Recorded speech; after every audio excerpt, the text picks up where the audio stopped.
a técnica, a habilidade com a bola nos pés o fez aos 14 anos jogar pelo primeiro quadro do clube, hoje em dia chamado de time principal.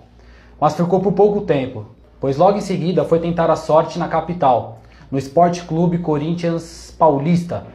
Foi o destino do garoto. Lá ficou por 3 anos, 2 deles no juvenil e 1 nos juniores do Timão. Porém, a vida prega peças e não seria diferente e menos difícil para o garoto Caiçara de Itanhaém. Infelizmente para o Corinthians, sua trajetória não passava mais pelo Timão.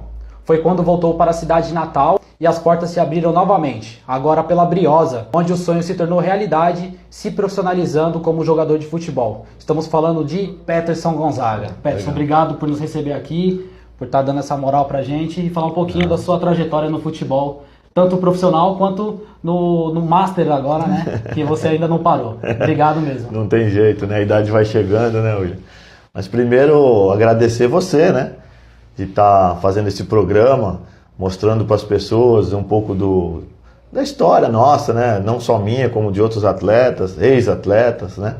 Mostrando para a cidade de Itanhaém o potencial no futebol que nós temos, né? Tanto em clubes como em pessoas. E esse é o caminho. E minha vida, resumidamente, no futebol, principalmente no profissional, foi essa que você falou, né? Saí daqui cedo, né, de Itanhaém.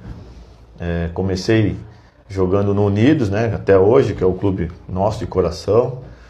E tive a oportunidade de ir para São Paulo. E fiquei lá por 3 anos no Corinthians. 2 anos no juvenil e 1 ano nos juniores, e qual eu tive a oportunidade de disputar, na época, a taça João Jorge Saad, que era a taça de aspirantes. Então a gente fazia as preliminares do profissional. E o aspirante, na verdade, naquela época, ele era para aquele jogador profissional que estava inativo, que estava voltando, se recuperando de lesão, e aí ele retornava no aspirantes para jogar depois no time principal. E dava oportunidade pra gente, os garotos da época, né? Dos juniores. Então tive a oportunidade de jogar com Viola, com Marcos Roberto na época, como é que é o nome dele? Que foi para a Alemanha, jogou no Corinthians, foi para a seleção brasileira, o Paulo Sérgio, entre outros, né? Entre outros. Na categoria de base nós tivemos a oportunidade de jogar junto com o Baré, com o Embu, com o Ergos, o Hermes, Marcelinho Paulista, Silvinho, Zé Elias, que já era um pouco mais novo, né? Eu era junior, ele ainda estava no juvenil. Então, assim, entre outros, né? Que a gente às vezes não se recorda. Mas cada um seguiu sua vida, né? Cada um seguiu sua vida. Hoje nós, até para complementar isso, nós temos um grupo no WhatsApp, né? Rede social, isso é legal. E a gente se comunica diariamente com os amigos, esses que jogaram com a gente. E acabei saindo do Corinthians, né? Tive, não digo um problema, né? Tive um técnico. Isso acontece no futebol, né? Quem jogou sabe. E aí ele entendeu que não era necessário eu ficar, enfim, faz parte do futebol. Aí acabei saindo, vindo para Santos. Ali no Corinthians você ficou dos 14 aos 17? Eu fiquei dos 15 para 16 até 18 anos. Até 18 né? Que é o primeiro ano de juniores, que a época era o sub-20, né? Uhum. A época era hoje acho que é sub-18. Mudou muita coisa, né? A gente às vezes não acompanha direito. Hoje as coisas são diferentes. Naquela época, você vê, hoje o Sport TV ele passa o campeonato sub-15, sub-17, sub-20, enfim. Sim. E na época lá, a gente não tinha isso, né? Outra realidade. Uhum. Mas enfim, e aí acabei vindo para a cidade, retornei para Itanhaém e tive a oportunidade de estar indo para a Portuguesa Santista. Tinha 2 opções, o Jabaquara e a Portuguesa Santista. Aí eu optei pela Portuguesa, que estava na Série A3 à época, aí tive 1 ano de juniores e aí me profissionalizei jogando 2 campeonatos paulistas, né? Mas tive uma passagem assim, diferente pela Portuguesa, né? Fiz umas excursões pela Arábia. Queriam que eu ficasse lá, na época era até o técnico era o Cabralzinho, e aí foi falado muito bem o meu nome e tal, mas enfim, acabei ficando na Portuguesa, a Portuguesa não liberou, e ficamos lá. Aí, né, já era profissional primeiro ano e segundo ano. Só que eu tive, não sei o que acontece, né, eu acho que faz parte da vida, né, a gente não escolhe. E eu tinha tido um desentendimento com o preparador físico, Carlito Moreira. Inclusive foi do Santos depois, enfim. Sim. E num treino técnico, tático lá, ele andou falando algumas coisas que não deveria, eu não gostei e acabamos discutindo. E foi muito engraçado, sabe, William? Porque passado aí umas 3 semanas que eu tinha discutido com ele, uma discussão feia. O técnico acabou caindo, que era o Macalé, na época, um ex-jogador, que era do interior de São Paulo, e ele assumiu o time. Aí já viu o que aconteceu. Aí já perdeu espaço. Aí perdi espaço, acabaram me tirando do elenco. Você vê, eu era titular, olha só, hein? Olha como o futebol, por isso que o futebol é complicado, né? Quem vive o futebol, que está me ouvindo, sabe do que eu estou falando. Num domingo eu era titular do time, no outro domingo eu já não era mais titular do time e tinha sido dispensado. Sem entender. Não tem... Assim, sem entender assim, os não, torcedores... não tem lógica. Então, assim, lógica nenhuma. Como é que você é titular de um time num período... Em uma semana... Tá e depois você né? nem no clube não tá mais. Então, assim, essas coisas desmotivam a gente, né?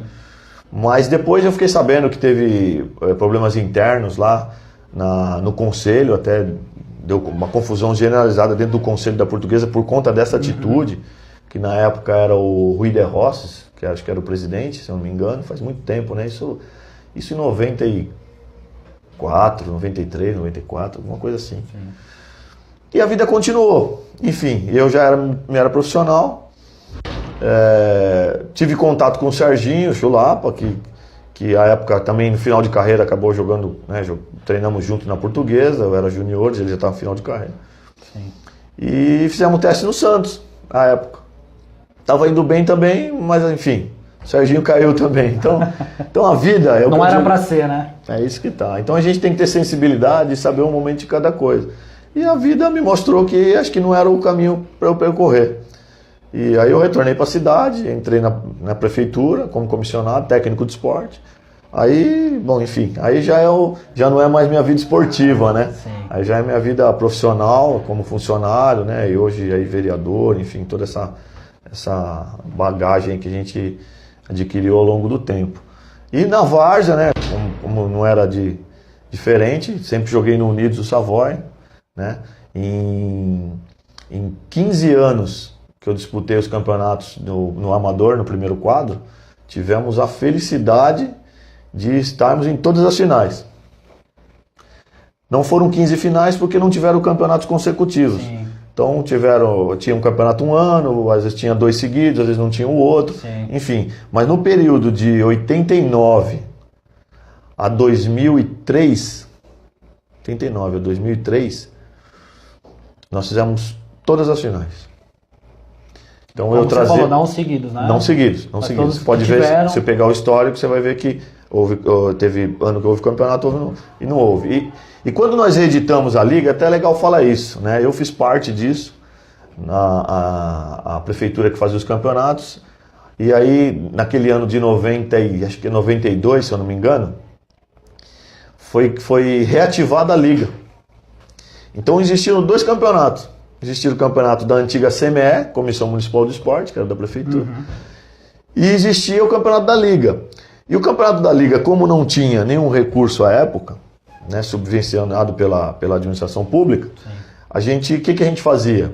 Os clubes vendiam, cada clube tinha uma cota como se fosse uma loteria esportiva da rodada, da liga, e aí vendia para as pessoas, arrecadava esse dinheiro e pagava a arbitragem.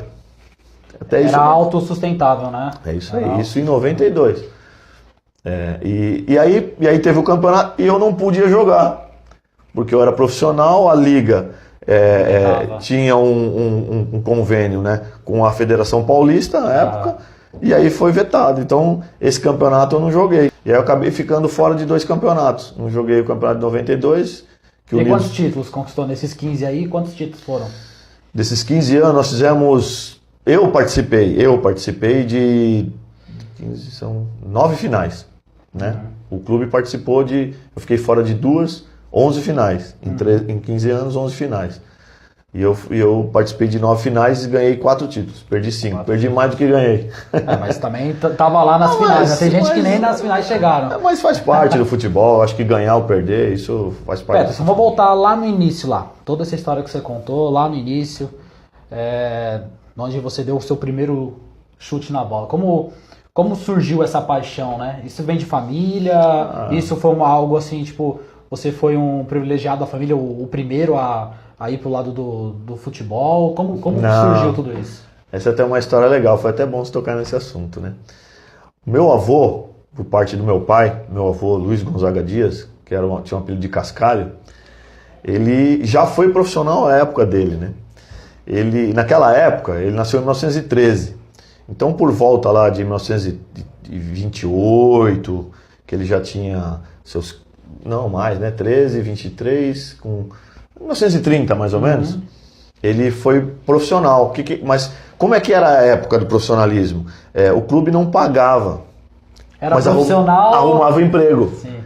Então meu avô, ele trabalhou na SPR, que é São Paulo Highway, que é a estrada de ferro. Então na época existia essa empresa, SPR, e aí o que eles faziam? Eles contratavam a pessoa para trabalhar na SPR, mas jogavam no time deles. Em contrapartida. Era um profissional. Sim. Na época era um profissional. Então isso já vem. Aí veio com meu pai também, né? Que quase foi profissional, acabou se lesionando, fez teste no Santos, ele é de Santos. Meu tio Luiz Gonzaga Dias, né? Que tem uma história bonita aí dentro do futebol. Então a família, na verdade, já tinha DNA, um histórico, né? Já tinha um histórico de futebol, de gostar de futebol. E eu comecei a dar meus primeiros chutinhos aqui no Fazendinha. Meu pai fez um time, nós somos santista, e ele criou um time que era o Santos, os Santinhos que a gente chamava, né? Sim. E fazia jogos na Náutico, fazia jogos em minicampo e até em campo, na guarda. Foi aí onde começou. Aí eu comecei, e era engraçado, sabe? Porque eu comecei na ponta esquerda, porque o meu avô era ponta esquerda, e eu comecei na ponta esquerda. Acabei não dando certo muito na ponta esquerda, eu vou te falar, eu não era uma grande coisa não, mas enfim. Mas aí isso se potencializou quando eu fui pro Savoy. Em 83 eu mudei pro Savoy. Pro Grêmio Esportivo Savoy? Não, pro bairro do Savoy. Pro bairro do Savoy. Como meu Jogando pai... ainda pelos Santinhos. Não, o Santos ficou aqui. Ficou o Santos ficou no Fazendinha.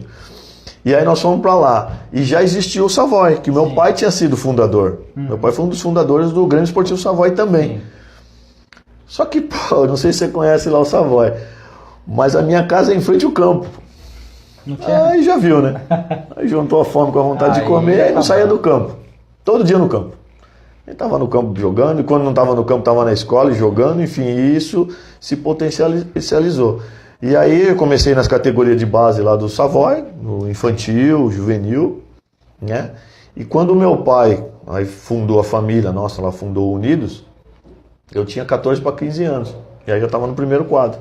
Que foi 11... né? Porque... 11 de agosto de 1987 foi fundado o Unidos do Savoy.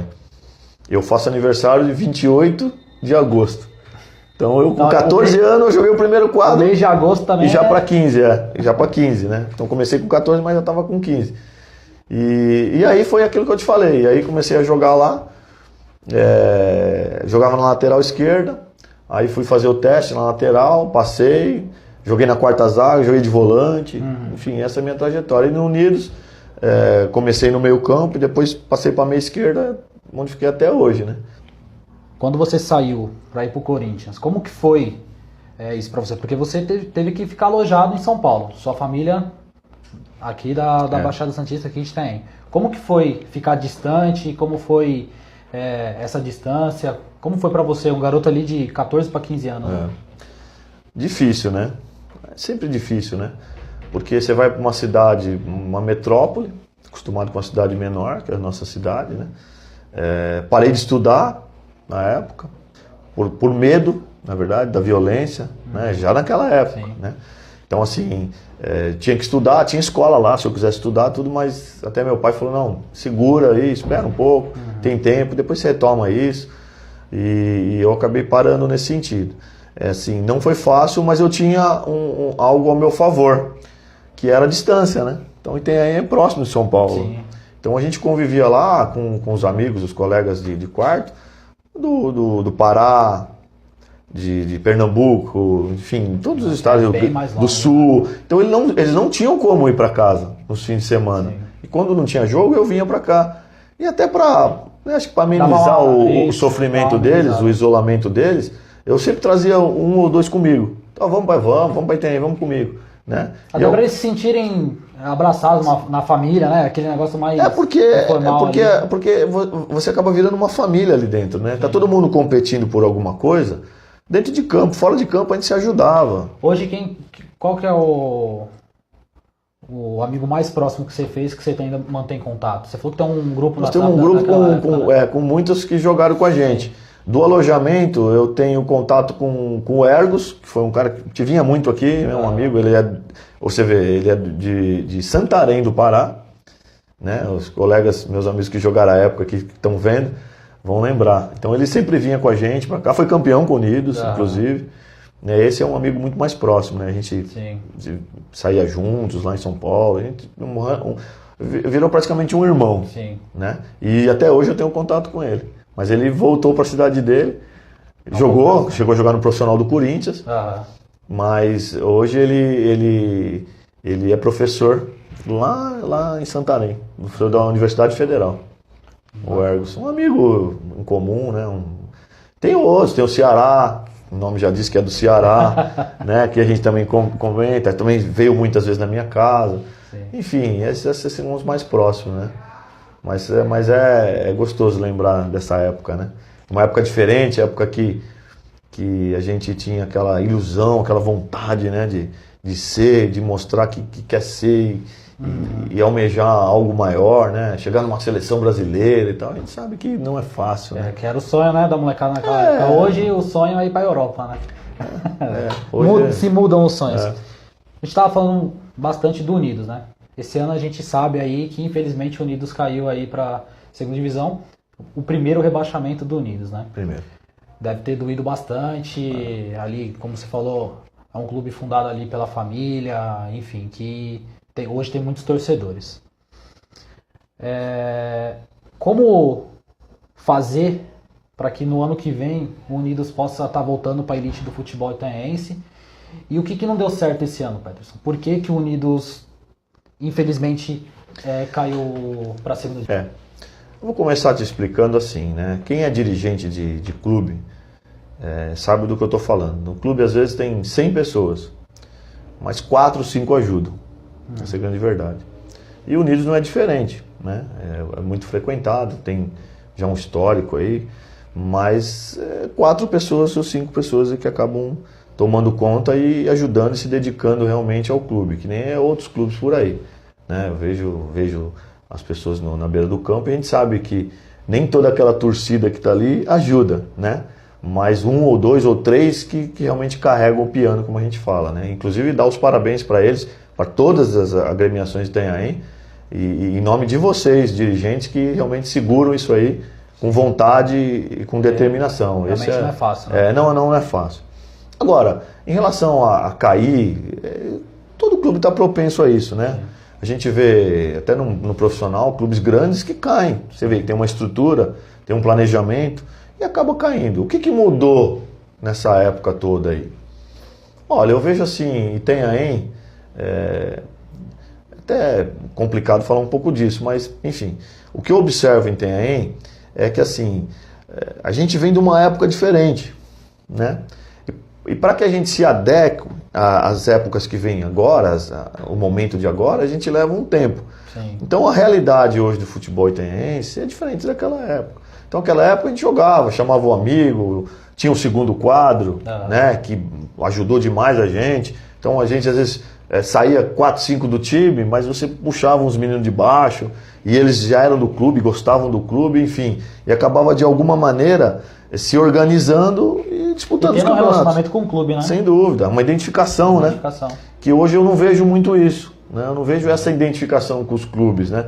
Eu vejo poucos atletas têm, né? Eu vejo jogadores que jogam num clube esse ano, no ano que vem jogam em outro, em 5 anos jogaram em 5 clubes, né? O motivo disso eu não sei, mas essa identificação realmente ela está se perdendo ao longo do tempo, né? Não é desculpa, eu acho que isso é um ponto de vista meu, Sim. né? Agora... E tem todo o direito de ter. Não, e a gente... Não, e é normal isso, sabe, William? O que a gente tem que fazer hoje? Caímos, não tem problema. Não é o fato de você cair para uma segunda divisão ou para uma terceira divisão, que nem aconteceu com o Ivuti, que vai manchar a história do clube. De maneira nenhuma. Muito pelo contrário, o clube continua existindo, continua forte. A gente tem que sentar, a diretoria vai sentar, vamos colocar os pontos ruins, né? Manter os pontos bons e ver o que melhorou, o que piorou, o que pode ser melhorado. Com certeza, o ano que vem a gente tem que dar uma resposta dentro de campo, né? A estrutura está lá, né? Acho que tem uma estrutura boa, Unidos, tem um bom campo, vestiário, uniformes. Então, assim, o que está faltando? De repente, um pouco mais de investimento? Isso é que nós vamos ver, né? Então a gente, assim, talvez até por um histórico de vitórias, nós não demos tanto ênfase ao amador, primeiro quadro, talvez por esses títulos todos que a gente acabou obtendo ao longo do tempo, né? Isso é um ponto ruim, é um ponto que nós erramos? Acredito que sim, né? Porque você acaba não acreditando que vai acontecer. E o futebol tem disso. Um futebol, um torneio, um campeonato teoricamente rápido, né? Sim. Acho que a chave do Unidos são 5 ou 6 jogos. 6 jogos. Então, que acaba, não deu resultado 1, 2, 3, 4, já está no sufoco e os outros acabam ganhando, enfim. O tempo de recuperação desses pontos perdidos é muito pouco. É muito curto. Então, não dá para reagir dentro da competição. E quando abriu o olho já aconteceu. Mas olha, eu quero aqui até mandar uma mensagem para os atletas do Unidos, do primeiro quadro do Unidos. Faz parte do futebol isso, né? O que a gente fica às vezes chateado é quando o atleta abandona um clube, quando entra para jogar não disposto. Isso é muito chato. Agora eles não, eles correram, eles batalharam, eles lutaram, não conseguiram. Faz parte. Vejo com tranquilidade isso aí, né? Não mancha a imagem do clube de maneira nenhuma. Não mancha, né? A gente tem outras equipes, outras categorias também que estão disputando os campeonatos aí, estão vindo bem, no Quarentão mesmo, que está há 5 anos aí disputando o título. Vamos formar o 35 agora, que não tinha, né? Ficou um tempo também, que teve a época da WO. São coisas que acontecem, né? Não aconteceram só com Unidos e outros clubes vão acontecer ao longo do tempo. É natural isso que aconteça. Não queríamos. Não queríamos de maneira nenhuma.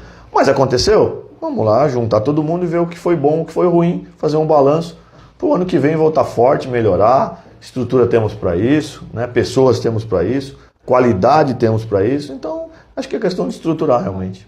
Bacana. Uma pergunta pessoal. Fica à vontade. Você falou que começou a fazer a faculdade de Direito. Você, com todo esse envolvimento no esporte, por que não uma faculdade de Educação Física? E você optou pela de Direito? Mas essa era uma questão que me perguntavam muito. Pô, parece que está fazendo faculdade toda, o que? Direito? Por que tem a ver com você, né? É uma coisa curiosa, né?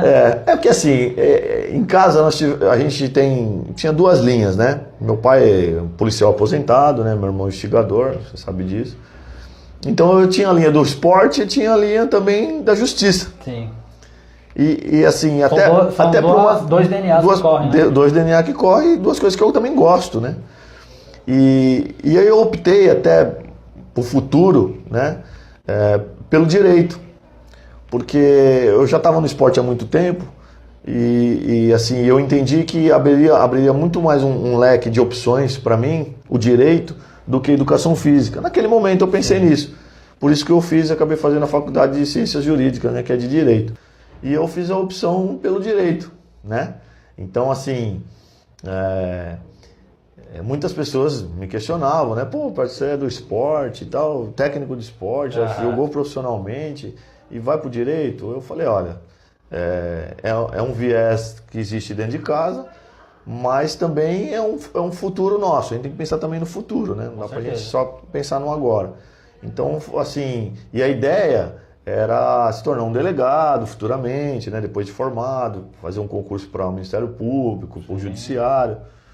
Mas a vida, William, não é do jeito que a gente quer, né? Não é como planejamos, né? A vida é como ela né? Como dizia Nelson Rodrigues, a vida é como ela é. Então, assim, o que a vida nos propôs hoje? Você vê, hoje eu não sou juiz, eu não sou promotor, não sou delegado, não estou advogando e sou vereador. Quer dizer, ela levou a gente para um lado totalmente contrário ou talvez inclinado para um outro segmento, né? Eu costumo dizer que isso é o nosso destino. Sim. Deus é que nos proporciona esse tipo de coisa. Hoje a gente tem a oportunidade de ajudar as pessoas diretamente, né, como vereador, ajudar o esporte, né, conseguimos lá com o prefeito um pouco mais de recursos para pagamento da arbitragem. E a ideia é ajudar mais, né? Claro que dentro da nossa competência, das nossas condições de ajudar, porque assim, às vezes a gente é cobrado, mas a gente não tem condições de ajudar mais, né? Poxa, Petson, olha, eu como vereador eu não executo, eu não faço obra, eu não executo serviços, né? A gente fiscaliza, a gente cobra, a gente pede, mas há um limite para nós, né, de atuação. Então é essa linha. E aí eu comecei a estudar. Dentro da faculdade eu conheci uma amiga que me ajudou demais, a Silvia. E aí em Peruíbe ela tinha um convênio com o judiciário e prefeitura. E eu acabei me transformando em oficial de justiça DOC. Então eu pegava minha motinha, saía aí, intimando as pessoas, mas por execução fiscal e tal. E aí depois eu acabei indo para a Procuradoria Fiscal da Prefeitura. E aí comecei uma evolução diferente. Aí abri o escritório de advocacia, junto com o atual prefeito Marco, um amigo nosso, um amigo pessoal meu há muito tempo. E trabalhamos juntos. E aí ele me convidou para a Procuradoria Fiscal, que ele era o secretário de jurídico à época. E aí, outro passo importante que nós demos foi disso tudo dentro da prefeitura, hein? Nesses meus 22 anos de servidor público. E aí fomos para o Instituto de Previdência, que tem em Preve. Lá ficamos por 4 anos e meio. Graças a Deus conseguimos fazer bastante coisa, ajudar bastante as pessoas, principalmente o servidor, né? Porque ali é um regime próprio do servidor. Entramos com 14 milhões à época, devolvemos o Instituto quando eu saí de lá com 50 milhões. Até essa briga que está tendo hoje, Cenário Nacional da Previdência, né? Da Previdência, estudei muito isso, né? Também é um assunto que eu gosto bastante, porque lida diretamente com o ser humano, com o futuro, com a expectativa das pessoas do futuro. Então, a gente tem que ter muita responsabilidade em relação à Previdência, né? E é o que a gente procurava fazer lá. Você vê, tanto a gente tem responsabilidade e pensa nas pessoas, que quando eu entrei lá, eu detectei que existia um erro no desconto previdenciário, que o desconto era feito em cima de horas extras, em cima de outros eventos que não eram necessários. E aí o que nós fizemos? Nós fizemos um levantamento de todo o período que foi feito esse recolhimento errado e devolvemos tudo para o servidor. Ao todo, para todos os servidores, nós devolvemos 980 mil reais. E para a prefeitura, 1.200.000. Porque tudo que o servidor paga, a prefeitura também paga como patronal. Então o servidor paga 11%, a prefeitura 18%, 20%, depende do atuarial. Então todos os locais, todos os segmentos que a gente passa com muita responsabilidade, né? E aí isso me proporcionou a virar secretário de administração da gestão passada do prefeito Marco Aurélio. E ali sim a gente pôde fazer um trabalho diferente, né? Eu trabalhava com a porta aberta do gabinete, atendia todo mundo, qualquer um, né? Que eu acho que quando você é servidor público, o nome já está dizendo, você tem que servir ao público, claro que dentro de uma ordem, dentro de um respeito, enfim. Mas você tem que trabalhar de porta aberta, tem que atender as pessoas, tem que ouvir as reclamações, ouvir elogios, ouvir críticas, isso faz parte. Senão o ser humano não evolui. Igual o jogador, isso eu aprendi no futebol. Meu pai chegava para mim e falava, ô Petro, você está marcando errado, abaixa mais o corpo. Sabe aquele negócio de catar galinha? Sei, então é isso que você tem que fazer para marcar. É uma crítica construtiva. Sim. Então assim, a gente tem que aprender com aquele torcedor que reclama, né? Petro, tá morto, tá cansado. Puta, é verdade, vou correr um pouco mais. Então assim, e a política e a gestão pública não é diferente. Petro, você é um vereador, eu gosto de você, mas você tem que andar mais pelas ruas, saber dos problemas. É verdade, tem que andar. Então assim, a gente vai aprendendo com as coisas. Tem que estar atento, né? Na verdade, atento e com vontade de fazer. Com vontade de trabalhar, né? Porque, da mesma forma que existe o jogador chinelinha, também existe Mas em todo lugar, todo setor. O político também que quer ganhar o seu salário e não quer ter uma contraprestação em serviço, né? Então assim, dentro da nossa competência, a gente tem que fazer o máximo possível, é o que a gente tenta fazer. Então isso tudo que eu estou te falando, o esporte, a minha vida dentro da administração pública, né, como advogado, nos credencia hoje a ser pré-candidato a prefeito. Você vê, quando um menininho lá atrás que tinha um sonho de jogar futebol, sim, consegui jogar, talvez não fui o que eu almejava na época, faz parte da vida, hoje a vida me trouxe de volta para minha cidade para ser algo maior. Então é um caminho traçado, digo, não é por mim, não é por Deus, porque assim, o destino ele existe. Basta nós termos sensibilidade para saber. Eu vou encerrar fazendo uma pergunta. Você disse que é pré-candidato à prefeitura de Itanhaém. O que o pré-candidato Peterson pode ajudar ainda mais, não só no futebol? Lógico, o nosso carro-chefe é o futebol, jogando de fera, mas a gente cobre outros esportes também. A gente sabe que, eu estava puxando alguns dados esses dias, a nossa cidade, Itanhaém, nos jogos regionais, jogos abertos, é uma cidade que vai somente para participar. A gente tem vizinhos que vão, ganham e tem resultados expressivos. O que o Peterson, como prefeito de Itanhaém, pode ajudar a alavancar o esporte competitivo da nossa cidade, trazer mais investimento para o esporte, tanto para o futebol quanto para futsal, vôlei, surf. Temos uma costa de praia tão linda e hoje não é tão bem explorada com os esportes de praia. É assim, primeiro eu vou falar duas palavras, depois vou explicar. Inclusão social. São palavras importantes. Então o que é isso? É realmente trazer o jovem, a criança, a praticar o esporte. Por quê? Para ter uma ocupação. Então num contraturno escolar, a gente poder criar um projeto disso para as crianças realmente não estarem na rua, afastar elas das drogas, que a droga que assola acaba com família, destrói tudo, infelizmente, e ela está aí, né? Então assim, tudo isso precisa de estrutura. Hoje a administração pública tem uma estrutura limitada. Ah, é culpa do prefeito Marco Aurélio? Não, não é culpa do prefeito Marco Aurélio. Você tem um tempinho mais? Posso? Então tá bom. Então eu vou falar, mas vou tentar ser breve, né? Eu sei que o tempo é curto. É assim, no histórico de Itanhaém, né, quem é mais antigo aqui vai lembrar, existiram prefeitos no passado que não se preocuparam com o crescimento desordenado da cidade, né? Então hoje nós temos uma estrutura para 55, 60 mil habitantes e temos 100 mil. Então com certeza vai faltar muita coisa. A prefeitura não vai prestar talvez o serviço, a qualidade que ela queria, que ela quer prestar, por conta de que tem muitas pessoas na cidade. A demanda é muito maior. Com uma estrutura para 60 mil.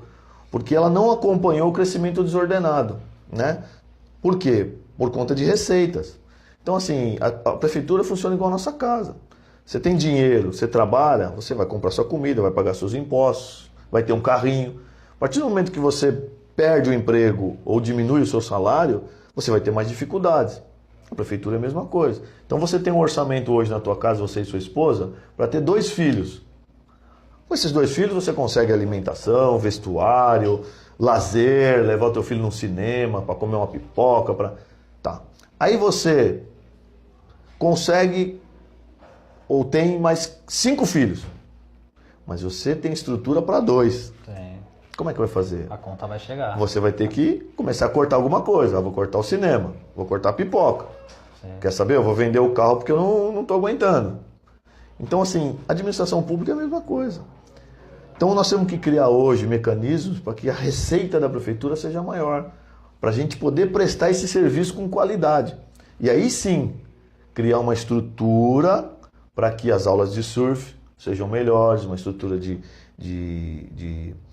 não só de pranchas, né, mas de profissionais. Não que não tenha, tem, mas é limitado porque não tem tanto recurso, entendeu? Ah, os profissionais da educação para poder fazer uma dobra, para as crianças poderem ter um contraturno. Então, assim, tudo vai em relação à receita. Então, vamos dar um exemplo para você. Hoje, Praia Grande tem receita própria para fazer o que ele quiser. Porque lá atrás, há 20 anos atrás, ele plantou. Sim. Então, hoje ele colhe. O quê? Verticalização, zona de empresarial. Então, fomentar o turismo. Então essas coisas vão trazendo renda, não só para o cidadão, como posto de trabalho, mas arrecadação para a prefeitura. Porque se aquela pessoa trabalha, ela paga o imposto. Sim. Se ela não trabalha, ela não vai pagar. Então assim, é um ciclo. Então não dá para se falar de esporte sem se falar de um modo geral uma estrutura administrativa, entendeu? Então acho que esse é o grande problema, entrave hoje. Então nós estamos plantando hoje para que a cidade e as pessoas colham amanhã. Então o que não foi feito no passado. Então o passado foi o inverso. Então abriu demais a cidade, até talvez por conta de voto, enfim, eu já não entro nesse mérito, mas a cidade hoje tem esse déficit. Tem aí uma desproporção de 40 mil habitantes em relação à estrutura administrativa. Então os serviços vão ser precários mesmo, eles vão ter dificuldades. Aliás, até a prefeitura hoje até presta um bom serviço dentro da estrutura que ela tem de receita, entendeu?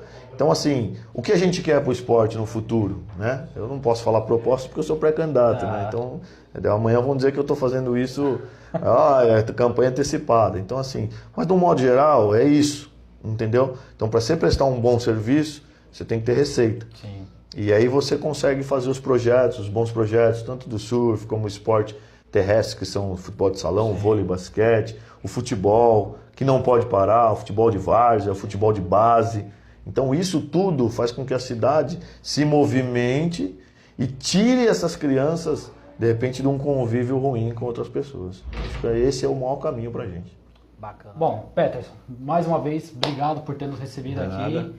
E que essa entrevista aí fique clara aí pro pessoal da bola, do esporte que gosta, que o vereador também tem sua história no futebol, né? Tentou aquele sonho de menino também, o vereador também teve aquele sonho. Sem dúvida. E hoje está aqui como vereador, como pré-candidato a prefeito, e que a vida possa aí abrir mais portas e melhorar a nossa vida no esporte também. É isso aí.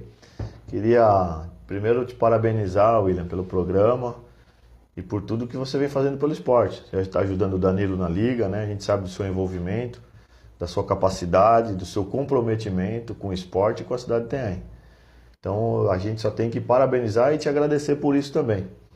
E dizer que vai ser sempre um prazer te receber aqui, ou qualquer pessoa, para falar de esporte, ou falar de qualquer coisa do cotidiano da nossa vida, da nossa cidade. Realmente é um prazer a gente estar aqui. E dizer para vocês, primeiro que obrigado por ter assistido o programa, né? Dar um abraço e vai todo o meu respeito aí para todos os dirigentes dos clubes da cidade de Itanhaém, né? Que a gente sabe da dificuldade que é carregar um time, levar um saco nas costas de roupa, eu sei bem o que é isso. E assim, vocês têm todo o meu respeito e as portas vão estar abertas para vocês sempre aqui no nosso gabinete. Fique com Deus e obrigado. Valeu, Peterson. Isso aí, jogou onde, fera?